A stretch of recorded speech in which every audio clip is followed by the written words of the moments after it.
Well, Manchester United have today gone ahead to beat Nottingham Forest by 3 goals to 2. Welcome to United Matters channel. How are you guys and where you watching us from? I go by the names of Rock and David. Smash the like button, comment and share. If you're really watching us for the very first time, endeavor to subscribe to this channel so as not to miss out on stories that we do upload in here on a daily. And we're here to bring you the latest news and information as far as all this is really concerned. Now, today I've come in late because I have a radio show on Saturday. That's why I'm gonna have to come in late, but nevertheless, we're here to bring you the match reaction of this dramatic game that saw United in the first 10 minutes concede 2 goals, and it really never looked really good. But because they came early, you obviously had hope that maybe we're gonna hit obviously maybe equalize in the first half because we are scoring all we are playing towards the straightforward end, but we only managed to put up 1 goal into the back of the net. That saw our team score 1 through Ericsson, and it was an assist coming in from Marcus Rashford. Then after the second half, we came in through, and guess who really put in the leveler? It was none other than Casemiro. Casemiro went ahead to level the game in the 52nd minute. That is it. And they got a red card in the 67th minute.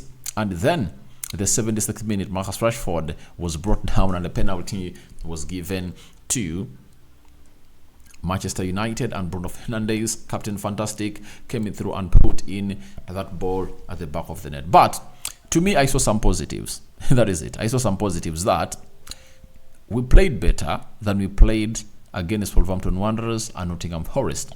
One will say we're playing at home, but let me tell you, even when we played at home against Wolverhampton Wanderers, we never really put in the energy that we put in today.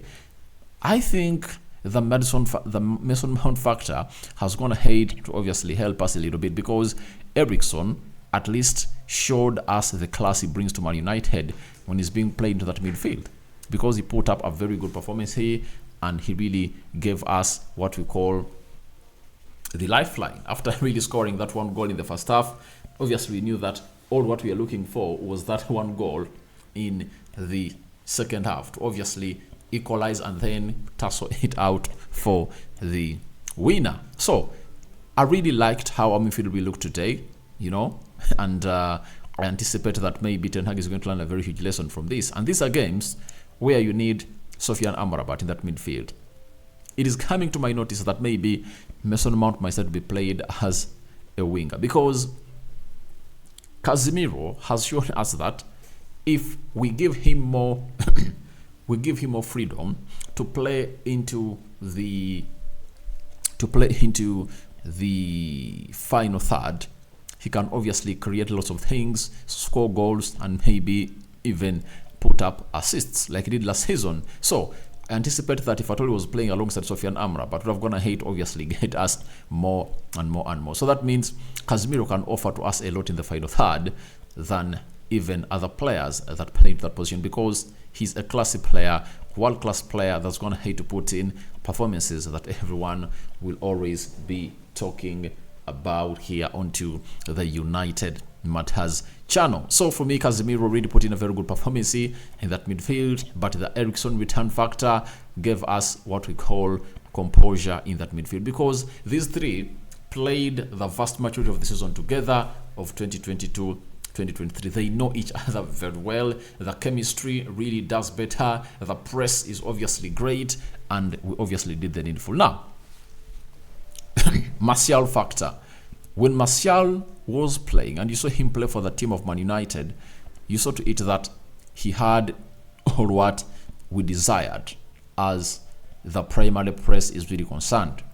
He could lead the press, and you see to it that before he presses, he first looks behind him to call upon the other players to join him, because he knows that him pressing alone doesn't make a huge impact like it does when the entire team is pressing. So what he does, he first looks back. You see most of the times really trying to call them with his hands that let's come and press. Then he goes ahead and obviously presses the player with the ball. And we really played very well with the center forward. So you see to it that when Martial is around or Rasmus Højlund is around, this team is obviously going to be playing some better football in the next games. And we are really facing Arsenal on Sunday. That is next Sunday. we anticipate that everything is going to go on as planned for this club of Manchester United. So we had some good performances. I saw Diego Dello filling in those boots as the left back and really played very well. So I anticipated that. However much a story has been dropped by Fabrizio Romano that we are in for Chicharella, and I know the reason as to why we are in for such players, because it's obviously one of those players that Ten Hag could go in for to bring him in and obviously play that left back of Manchester United, because he's a press resistant player. He was good at Brighton, and if he comes in at Man United, I think I can offer that's the best that we deserve here at the club of Man United. So let's leave that at that, and let's go back into the game and obviously see how that panned out. But Rafael Varane is one of those that really got off the field of play, meaning that he was injured, and his injuries are really affecting the club of Man United, and we don't know whether he's going to be available as you're playing Arsenal on a Sunday. That is it. So that is it.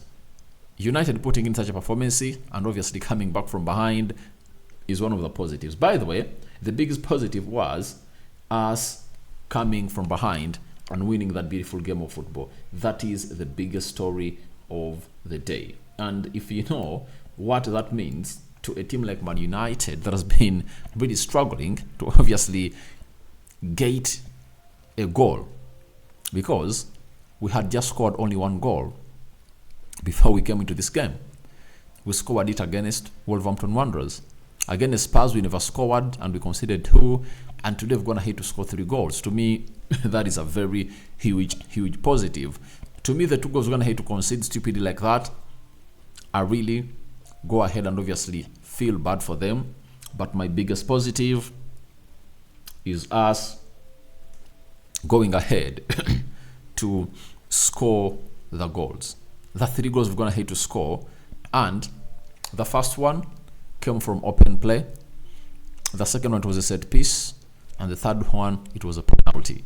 That is it. So I think we can build on that. At least confidence will come back that we have just gone ahead to really put up some good display, and the fans of United will love it that we went ahead to fight from behind and win the beautiful game of football that was played at the side of Old Trafford. Now, let's get into what we call the player rates, not the player ratings, but let's go into the match stats.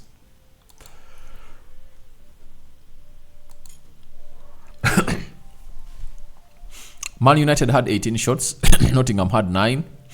Half of those shots that United had were on target, that is 9 out of 18. Then 4 shots on target by Nottingham Forest. 67% ball possession by Man United. Nottingham had 33%. 625 passes completed by Manchester United, and 301 passes completed by Nottingham Forest. 86% passing accuracy by Manchester United, and the passing accuracy of Nottingham Forest was 71. 13 fouls committed by Man United. Nottingham committed 11 fouls. 4 yellow cards issued to Man United players and 4 yellow cards issued to Nottingham Forest players. 0 red cards to a United player, and obviously 1 red card issued to a player of Nottingham Forest. 3 offsides and 2 offsides. 3 offsides to Man United and 2 offsides to Nottingham Forest. 11 corners to Manchester United and 3 to Nottingham Forest. That's how everything really went down at the stadium of Old Trafford, and we put up a very huge performance that saw us obviously get back. What a comeback from Man United. Captain Bruno Fernandes doing the needful and really taking us to where we deserve to be. We needed to win this. If it's possible, we shouldn't lose any game at Old Trafford. And at the beginning of the season, very bad performances will be seen at the club of Man United, but provided we get the 3 points, we leave the rest to the other players, to the others, and the manager will obviously get us the best that we deserve. And let's leave these performances to